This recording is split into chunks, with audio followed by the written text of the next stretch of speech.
everything's gonna be alright. Everything's gonna be alright. Everything's gonna be alright. Everything's gonna be alright. It's Breakfast with Bob and Susie. Yeah! Pancho Man, we're presented by ES Sports Nutrition, Championship Edition, Cliff Bar, Timex, Roca, Thanyapura Resort, Rudy Project, Slow Twitch. Susie Cheetham from Great Britain joins us, 6th place yesterday. First time out. Yeah, a round of applause.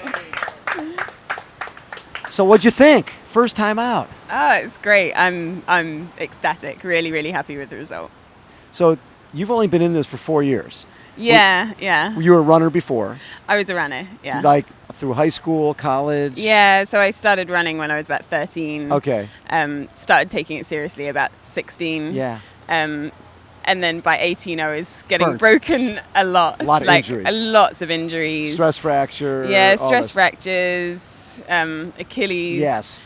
I still get Achilles problems, but in triathlon I can manage it because you don't need to do the same miles. Yes.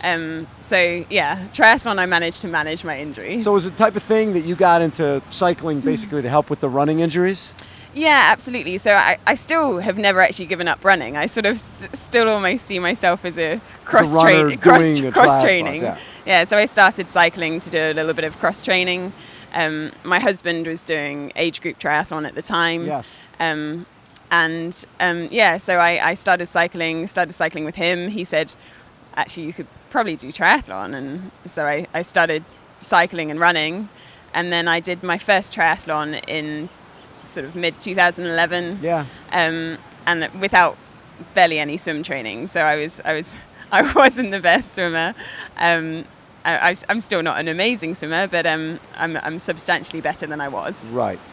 Breakthrough race where you felt like, okay, I think I could be a pro at this. Well, actually, I only did one race as an age grouper. Did you really? Yeah. And did you win that? Yeah, I think, I mean, it's not comparable, but I think I would have become the equivalent of a sixth. Yeah. I realized I'd missed out on prize money, and so I was like, well, there's one only race, one thing, I'm a pro. There's Nice. only one thing to do. Boom. Well, in running, it's interesting because they only effectively you either race elite or you do it for fun. Right. So my sort of experience of sport was that you either do it as an elite, which I saw as the professional category, or you do it as a fun runner. So that's why I made the switch. So when you look at this year, especially, 3rd at Ironman Barcelona, 3rd at Ironman South Africa, and first at Dublin? Was that this year too? Yeah. And then 70.3. And tell me a little bit about what happened at 70.3. You got you're a dangerous cyclist, I hear. Yeah, dangerous. Yeah. Well, I mean, after Ironman South Africa, I'd been working in a job. A real job. In a real job. And I went full time after that. Full time athlete. Yeah. So I think since South Africa, I've really stepped up. Yeah. I knew that. I just hadn't been able to show it yet. I mean, in my 70.3s, I effectively trained through them, through quite a lot of them, and then I went into the 70.3 World Champs with a taper. I was having a really good race, and at 85k I got a penalty for cutting in. Too soon after passing. After passing, not because it was a drafting penalty, but the girl behind had to brake, and I think. I mean, it's a little bit of grey area. I haven't managed to pin it down exactly what it was for, but yeah. I believe it was for dangerous riding. So was this your 3rd Ironman of this year? 3rd Ironman ever. Yes. Yeah. 3rd Ironman ever. Yeah. And did you do both Barcelona and South Africa this year, or was it? I did. So South Africa was in April this year, and Barcelona was effectively a week before Kona last year. Okay. Yeah, okay. So yeah. So at least you spread them out. Yeah, exactly. I think that's partly why I could do well here, because I raced strategically. I did Ironman South Africa because it's a championship race with lots of points. Yes. So I only had to race effectively Ironman South Africa this year. Well, you've caught on quick. Yeah. I like that. I think it's my husband. He's quite clever. So, what do you take away from your sixth place yesterday? This is you come here. Anybody who finishes a top 10 can win this race. That's just the way it is. You see most people who come here and have success right away. Miranda Carfrae and Craig Alexander. They get it. There's something about this island that connects with them. For you, what was special about this? What do you feel connects you to this place? I think I coped quite well in the heat. Yeah. It was a really hot day. Apparently, Really hot. One of the hottest, I think. One thing you're going to learn when you come here every year, it was the hottest and windiest day ever. Okay. Every year is hot and windy. It's Hawaii. So we hotter next year. Yeah, it's hot and windy. Well, regardless, it was a hot race. Yes. And I think even though I come from the UK and I didn't go anywhere to train to get used to the heat. I just came here 2 weeks before. Right. And I think I raced quite well in the heat. I managed it quite well. Yes. Sort of ice at every aid station. Good move. Yeah, and I don't know. I think I've heard that it's a runner's course. I mean, I came off the bike in 16th. I biked quite conservatively, but yeah, I think I came through on the run, and I think you moved up 10 spots in a run. Yeah.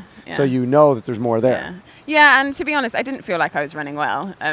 Really? Yeah, my husband was on the side of the road saying,